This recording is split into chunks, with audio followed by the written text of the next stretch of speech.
When I made the decision after divorcing and empty nesting after being a stay at home mom for 25 years to pack up and move across the country to an area where I did not know anybody to start life over and figure myself out, I can't even tell you how many people tried to talk me out of that.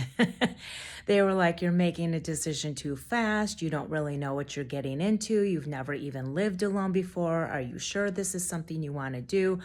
On and on. And I know it was because they cared about me and they were concerned, but something inside me just knew it was what I needed.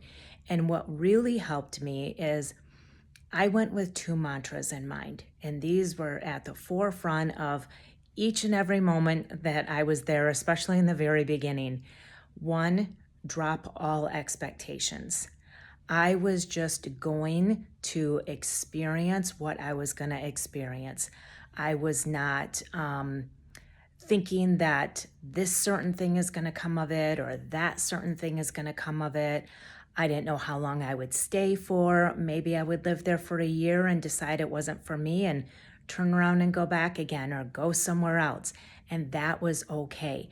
I gave myself complete permission to just have no expectations and just experience it, which led into the second one, which was be present. And I made a very conscious effort to not bring the past with me and try to relive things and question. I had already done all of that. I had at least a year and a half of the divorce process where I did a deep dive into all of those things. And so that was in the past. When I moved, this was now me living in my present life. I also wasn't going to worry about what the future led for me. I had no idea what I was going to do for work. I had no idea how I was going to meet people. I was not planning it all out from where I was to where I thought I wanted to be because I didn't really know what that looked like.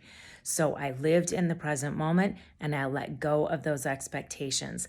And funny enough, later, after I did dive into those Clifton strengths and I found out more of what they meant for me, I realized, looking in hindsight, I was completely following my personal process for the first time because that's your intuition. A lot of times, what I do with the personal process is I just give it kind of a logistical way of looking at it instead of, more of a woo-woo way.